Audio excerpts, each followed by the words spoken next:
Student, last video के अंदर हम लोग डिस्कस कर रहे थे role of macro and micro nutrients in plant nutrition, जिसके अंदर हम माइक्रो न्यूट्रिएंट्स को डिस्कस कर रहे थे। लास्ट हमने 12 माइक्रो न्यूट्रिएंट्स को जो है वो डिस्कस कर लिया था। नेक्स्ट माइक्रो न्यूट्रिएंट्स है आपके जिंक। ये प्लांट के लिए बहुत ही इंपॉर्टेंट रोल प्ले करेगा।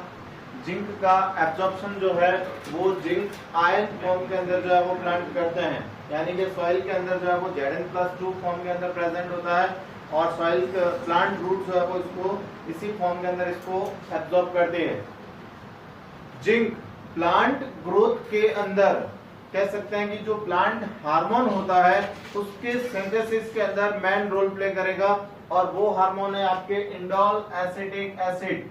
IAA का फुल फॉर्म है इंडोल एसिटिक एसिड।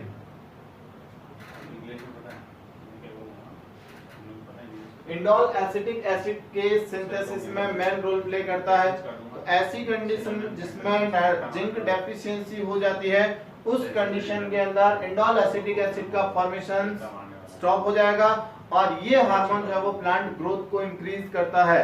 तो इसकी डेफिशिएंसी होने पर प्लांट ग्रोथ जो है वो नॉर्मल नहीं हो पाती है। Next, controls the absorption of phosphorus ions, यानी कि फॉस्फोरस के एब्जॉर्प्शन को क्या करता है, कंट्रोल करता है। और शुगर कंटेनमेंट को जो है वो ये क्या करेगा, कंट्रोल करेगा। क्लियर है? यानी कि शर्करा के संगठन और फॉस्फोरस के एब्जॉर्प्शन को कंट्रोल करने का काम करता है। Main component of carboxylase enzyme, important point है ये। जिंक जो है वो कार्बोक्सिलेज एंजाइम्स का मेन कंपोनेंट होता है। जो हम बात करेंगे आगे रेस्पिरेशन के अंदर, कार्बोक्सिलेज प्रोसेस जिसके अंदर एंजाइम यूज होता है कार्बोक्सिलेज एंजाइम्स, तो कार्बोक्सिलेज एंजाइम्स का मेन कंपोनेंट होता है जिंक। अब बात करते हैं deficiency symptoms of zinc deficiency. First, little leaf disease, यानी कि जिंक डेफिशिएंसी होने पर प्लांट की जो लीव्स होती है उनकी साइज जो है वो बहुत ज्यादा छोटी रह जाती है, जिसे कहा जाता है little leaf disease. Next, distorted leaf, यानी कि जो पत्तियां छोटी होती है वो भी कह सकते हैं डैमेज होती है, यानी कि विकृत पत्तियां जो है वो उसके अंदर उत्पन्न होती है जिंक डेफिशिएंसी होने पर।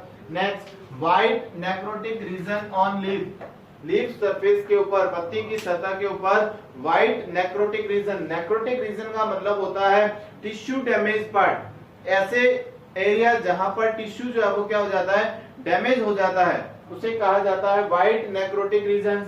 नेक्स्ट, स्टंट प्लांट, यानी कि जो प्लांट है वो स्टंट रह जाता है, बौना रह जाता है, और फ्लोएम टिश्यू जो है वो डिसऑर्डेड हो जाता है। जिंक डेफिशिएंसी होने पर प्लांट का जो फ्लोएम टिश्यू है, फ्लोएम टिश्यू फूड ट्रांसपोर्टेशन के अंदर मेन रोल प्ले करता है। फ्लोएम की डेफिशिएंसी या कह सकते हैं फ्लोएम टिश्यू के डैमेज होने पर फूड ट्रांसलोकेशन जो है वो स्टॉप हो जाएगा। तो इससे प्लांट के सारे पार्ट्स को जो है वो फूड प्रॉपर्ली अवेलेबल नहीं हो पाता है, तो इससे जो है वो प्लांट ग्रोथ क्या हो जाती है, स्टॉप हो जाती है। ये हो गया आपके नेक्स्ट माइक्रो एलिमेंट जिंक। अब इसके बाद में बात करते हैं कॉपर। 2018 बोर्ड के अंदर जो है वो ये क्वेश्चन आ चुका है कॉपर से रिलेटेड। कॉपर की डेफिशिएंसी होने पर एक डिजीज होती है, अभी बात करेंगे हम उसके बारे में। तो इस डिजीज का जो है वो क्वेश्चन आ चुका है 2018 बोर्ड के अंदर। Absorption cupric and cuprous ion form, यानी कि प्लांट जो है वो क्यूप्रिक और क्यूप्रस आयन फॉर्म के अंदर इसका एब्जॉर्प्शन करते हैं। इलेक्ट्रॉन कैरियर का काम करता है, यानी कि इलेक्ट्रॉन वाहक का काम करेगा ये ऑक्सीडेशन रिडक्शन रिएक्शन के अंदर। जो ऑक्सीकरण अपचयन अभिक्रिया होती है, ऑक्सीडेशन रिडक्शन रिएक्शन, इनके अंदर ये इलेक्ट्रॉन वाहक का कार्य करता है। Main component of plastocyanin and cytochrome oxidase enzyme.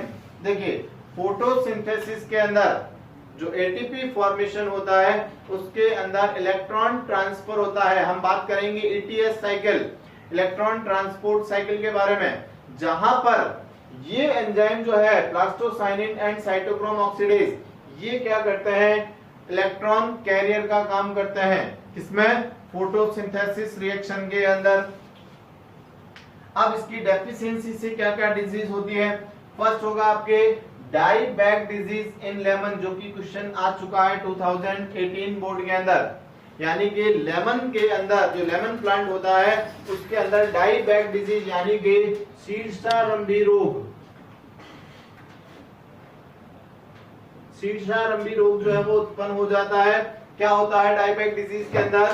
Plant की जो एपेक्स लीव्स होती है यानी कि शीर्ष भाग की जो पत्तियां होती है वो क्या हो जाती है? क्लोरोसिस हो जाती है और डिसऑर्डर्ड लीव हो जाती है। यानी कि पत्तियों का जो शीर्ष भाग होता है वह पीला हो जाता है और पत्तियां जो है वो कह सकते हैं कि मोटेल्ड हो जाती है, यानी कि कुरकुरित पत्तियां हो जाती है। तो ये हो गया आपके कॉपर से रिलेटेड डिजीज। इसके अंदर एक ही चीज इंपॉर्टेंट है, die back disease in lemon, जो कि कॉपर डेफिशिएंसी से होता है। नेक्स्ट है आपके molybdenum.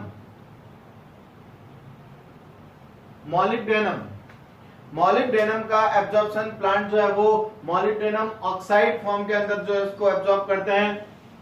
Essential in nitrogen fixation, nitrogen fixation के अंदर मॉलिब्डेनम जो है वो कह सकते हैं बहुत ही ज्यादा इंपॉर्टेंट होता है।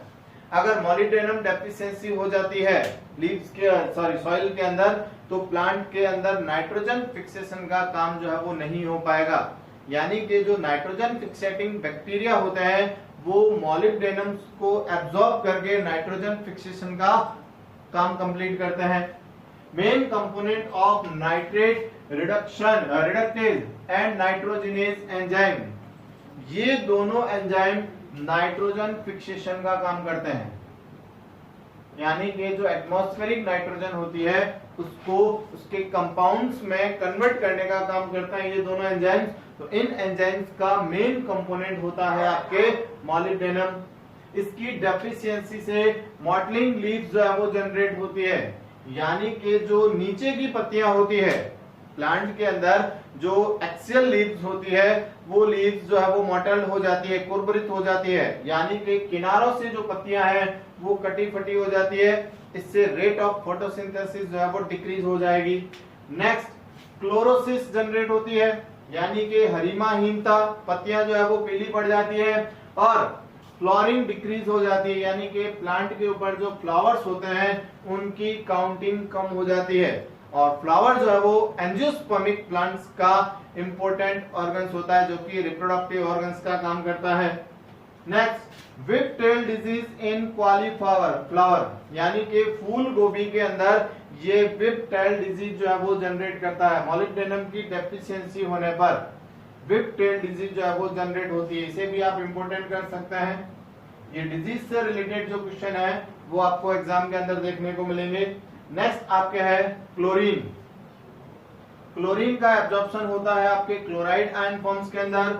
ये फोटोसिंथेसिस रिएक्शन के अंदर वाटर को कह सकते हैं कि रिडक्टेज करके उससे ऑक्सीजन को रिलीज करने का काम करेगा। तो रेट फोटोसिंथेसिस रिएक्शन के अंदर जो ऑक्सीजन रिलीज होती है वो किससे होती है? वाटर मॉलिक्यूल्स से होती है। और उस वाटर मॉलिक्यूल्स का जो रिडक्शन है वो इसी क्लोरीन की प्रेजेंस में होता है। इसकी डेफिशिएंसी से तो क्लोरोसिस जनरेट होगी और लीव्स के ऊपर नेक्रोटिक रीजन्स जो है वो जनरेट हो जाते हैं। Necrotic means tissue damage parts, उत्तकशाही क्षेत्र जो है वो उत्पन्न हो जाते हैं। फ्रूट फॉर्मेशन रिड्यूस हो जाएगा, यानी कि जो फ्रूट डेवलपमेंट है, फ्रूट फॉर्मेशन है, उसमें कमी आ जाएगी। फ्रूट्स का साइज जो है वो छोटा रह जाएगा, इससे उसकी मार्केट वैल्यू जो है वो डाउन हो जाती है और रूट ग्रोथ जो है वो डिस्टर्ब हो जाती है। तो ये रूट ग्रोथ को भी जो है वो डिस्टर्ब करता है। तो क्लोरीन जो है वो इंपॉर्टेंट, देखिए क्लोरीन जो है वो डायरेक्टली किसी भी सिम्टम्स को शो नहीं करेगा, ये इनडायरेक्टली जो है वो प्लांट ग्रोथ को जो है वो अफेक्ट करता है। नेक्स्ट, निकल। देखिए डाल्टन साइंटिस्ट ने निकल को माइक्रो एलिमेंट के अंदर नहीं रखा है तो माइक्रो एलिमेंट, बट प्लांट के ऊपर जो है वो कह सकते हैं इसका ज्यादा इफेक्ट नहीं होता है। और इसकी डेफिशिएंसी होने पर जो है वो क्या डिजीज जनरेट होती है वो भी अभी तक जो है वो क्लियर नहीं है। बट साइंटिस्ट ने जो है वो कुछ रिसर्च के बेस पर जो है इसको एक्सप्लेन किया है। ये यूरिएज एंजाइम का जो है वो मेन कंपोनेंट होता है। निकल जो है वो यूरिएज एंजाइम के अंदर जो है मेन कंपोनेंट फॉर्म के अंदर प्रेजेंट होगा और इसका एब्जॉर्प्शन होता है निकल आयंस फॉर्म के अंदर। इसकी डेफिशिएंसी होने पर chlorosis and necrosis disease generate होती है। क्लोरोसिस मींस हरिमाहीनता उत्पन्न होना और नेक्रोसिस का मतलब होता है नेक्रोटिक रीजन यानी कि टिश्यू डैमेज रीजन।